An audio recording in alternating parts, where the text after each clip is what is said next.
Hello friends, welcome to my channel. मैं हूं प्रीति प्रजापति और लेके आई हूं आज का नया वीडियो। जैसा कि आप लोगों को पता है कि बीपीएससी टीआरई 3 का एग्ज़ाम कैंसिल कर दिया गया है। 9, 10, 11, 12 और 6 to 8 और 1 to 5 सब एग्ज़ाम कैंसिल कर दिए गए हैं, जिसमें से 2 एग्ज़ाम तो हो चुके थे और जो 2 नहीं हुए थे वो भी कैंसिल कर दिया गया। कितना दुख की बात है, आप सबको भी पता है कितना दुख लगता है जब आपकी तैयारी अच्छी हो, आप वेल प्रिपेयर हो के एग्ज़ाम हॉल में गए हैं और आपका पेपर बहुत ही अच्छा गया है, और जब आप घर आके देखते हैं कि पेपर लीक, अब आपको अंदर से डर लगता है मेरा तो पेपर बहुत अच्छा गया है, कहीं एग्ज़ाम कैंसिल ना हो जाए, बस दोषियों को पकड़ लिया जाए और उन पे कार्रवाई हो और रिजल्ट अच्छे से हो जाए।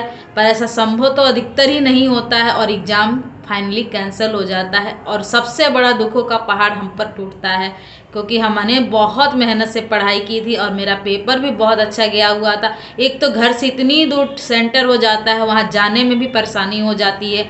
तो मैं आप लोगों से यही कहने आई हूँ कि इससे आप आहत मत होइए और परेशान नहीं होइए, निराश नहीं होइए। अपनी तैयारी को और दुगने ऊर्जा के साथ प्रिपेयर कीजिए और एग्ज़ाम देने की पूरी तैयारी कर लीजिए।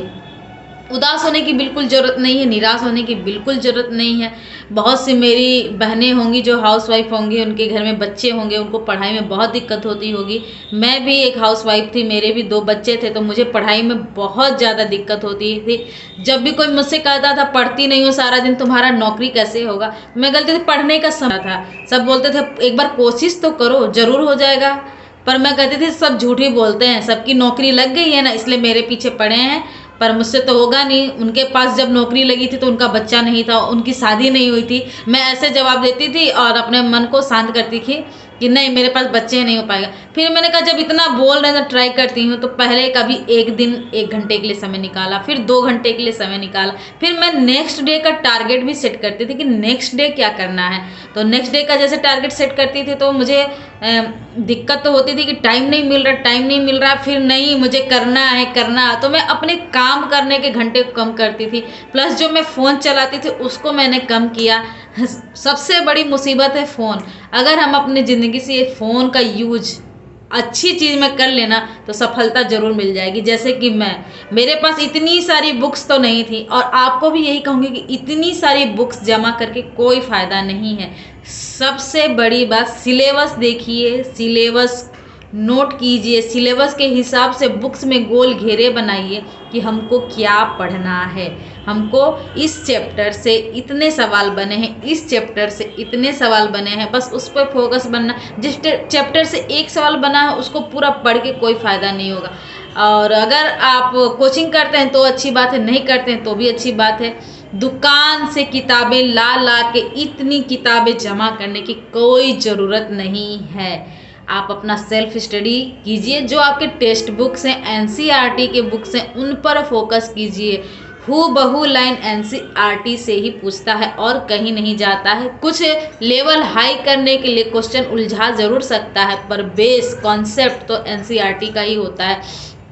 तो पढ़िए, अंडरलाइन कीजिए, नोट्स कीजिए, और सबसे बड़ी बात प्रैक्टिस लगाइए। प्रैक्टिस सेट नहीं है कहेंगे, मैं तो अधिकतर प्रैक्टिस यूट्यूब पे ही लगाती थी, और जो सवाल मुझे नहीं आते थे प्रैक्टिस में, मैंने उसका स्क्रीनशॉट लिया और उसको अपनी कॉपी पे लिखना शुरू किया, और उसको ये भी तय करती कि जो मैंने कॉपी पे लिखा है इसको पढ़ना भी है। प्लस स्क्रीनशॉट भी डिलीट नहीं करती थी। जब मैं लेटती थी कि नहीं मुझे अब सोना है, तो सारे स्क्रीनशॉट मैं रीड करते जाती थी।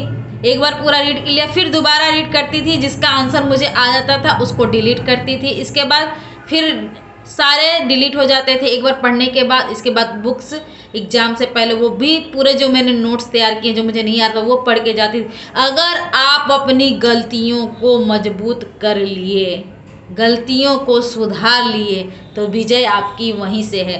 क्योंकि यह सारी चीज़ें ना मैंने अपनाई हैं, तभी मैं यहाँ खड़ी हूँ। और इधर उधर भटकने की भी ज़रूरत नहीं है यूट्यूब पे। जैसे कि मैंने 11-12 के मैं कॉन्फिडेंस थी कि मेरा सिलेक्शन हो जाएगा, और उस समय मैं ये भी पढ़ लूँ, मैं वो भी पढ़ लूँ, मैं इसको भी पढ़ लूँ, तो मैं इधर उधर भटकी। मैं आपको साफ साफ बता रही हूँ कि मैं इधर उधर भटकी, और वह मेरा भूल था और मैं 1 नंबर से 11-12 में सिलेक्शन नहीं पाई। और 9-10 में सिलेक्शन मेरा इसलिए हो गया कि मैं टू द पॉइंट, हाँ मैं कोचिंग करती थी, जितना सर पढ़ा देते थे बस मैं उतना पढ़ती थी, उन पर पूरा विश्वास किया।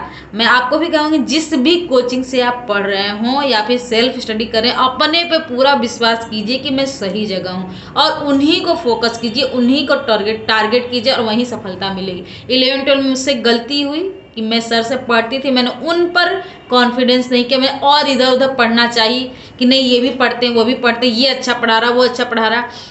हाँ, मेरे पास बुक्स नहीं थे क्योंकि मेरी शादी हो गई थी और मैं दिल्ली में रहती थी और मेरे पास वहाँ बुक्स बिल्कुल भी नहीं थे। और ये बीपीएससी में आना, सिलेक्शन पाना कोई 1-2 महीने का खेल नहीं है, क्योंकि जब घर समाज है, पढ़ती तो हो नहीं, नौकरी कहाँ से लगेगी, ये वो दुनिया भर के आप जो भी ताने आप सुनते होंगे वही ताने मैं भी सुन के यहाँ आई हूँ।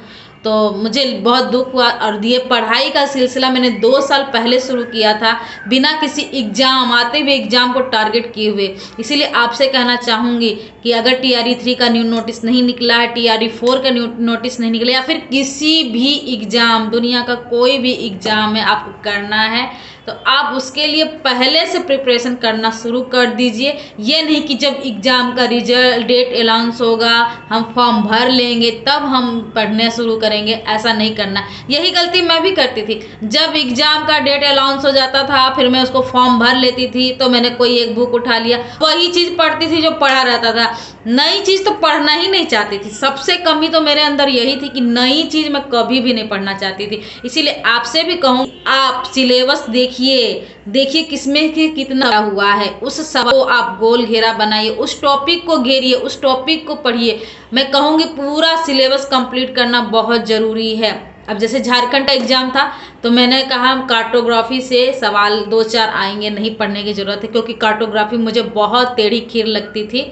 पर अधिकतर सवाल कहूँगी मैं 30 से 20 सवाल कार्टोग्राफी से आ गया और मेरा 118 नंबर आने के बावजूद भी मेरा सिलेक्शन वहाँ नहीं हुआ, सिर्फ कार्टोग्राफी मुझे लेके डूब गया। कार्टोग्राफी के क्वेश्चन भी मेरे बहुत सारे गलत हुए थे, फिर भी एक उम्मीद थी कि 105 में 118 हो तो सिलेक्शन तो हो जाएगा।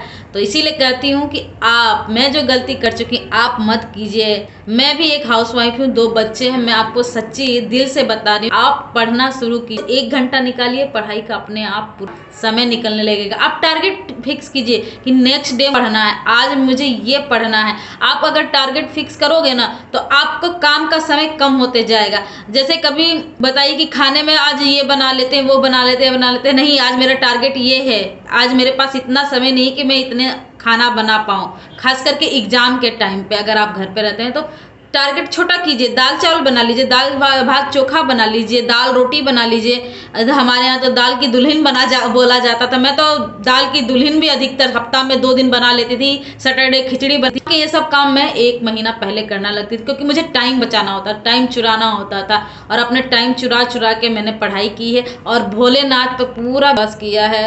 जब आपकी ऊपर वाला आपके साथ हो जाएगा ना तो सफलता जरूर आपकी ही होगी। खैर ये वीडियो तो बहुत हो गया होगा, मेन टॉपिक से तो हट ही गई कि हाँ मैं आपको बताने आई थी कि सैलरी जब आती है ना सच में बहुत अच्छा लगता है।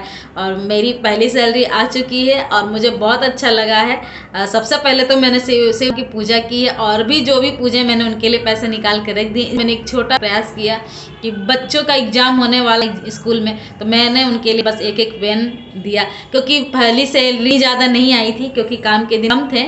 तो बस इतना उपाय किया, दिल को बहुत सुकून मिलता है। जब आप कुछ कमाइए ना तो बच्चों के लिए कीजिए, किसी के भी लिए कीजिए, लेकिन कीजिए, दिल को बहुत सुकून मिलता है। और एक बात बताना चाहूँगी, जब मेरा सिलेक्शन नहीं होता था, एग्ज़ाम देती थी, फेल हो जाती थी बार बार, तो मैं अपने हस्बैंड से हमेशा जिद करती थी कि मुझे कहीं बाहर भेज दीजिए, मुझसे पढ़ाई घर में नहीं रहा, मैं घर के काम करूं या पढ़ाई करूं, मैं लाइब्रेरी चली जाऊंगी, मैं चली जाऊँ, पर ऐसा हो नहीं पाता। आप अपने घर परिवार बच्चों को छोड़कर कहीं बाहर जा ही नहीं सकते हो, बहुत बड़ी बात है। मैंने YouTube पे बहुत देखा कि मैं तो हॉस्टल चली गई, यहाँ चली गई थी, घर छोड़ दिया था पढ़ने के लिए, तब मैं टॉप की हूँ। हाँ बेशक मैंने टॉप नहीं किया, पर जो टॉप किए उनको भी उतनी सैलरी मिल रही है, जो कटअप पार किए उनको भी उतनी सैलरी मिल रही है, जो बीच में है उनको भी उतनी सैलरी मिल रही है। हमें तो बस एक नौकरी, क्योंकि जब बेरोजगार रहते हैं ना दुनिया और समाज के ताने और खुद का आत्मविश्वास कमजोर हो जाता है, डगमगाने लगता है। तो पहले उस आत्मविश्वास को जीतिए, चाहे वो आपकी नौकरी, पहली नौकरी छोटी सी क्यों ना हो, और वहीं आप स्टॉप मत कीजिए। आप अपना लेवल बढ़ाते जाइए और आगे और हायर की तैयारी करते रहिए। जहां आप जाना चाहते हैं मंजिल आपको ज़रूर मिलेगी। आपको मेरी वीडियो कैसी लगी हो please like, comment, share and subscribe my, और कमेंट में ज़रूर बताइए आपको मेरी कैसी लगी। और कुछ भी आप मुझसे पूछना चाहते हैं तो कमेंट बॉक्स में पूछ सकते हैं। हर हर महादेव, राधे राधे, जय श्री राम।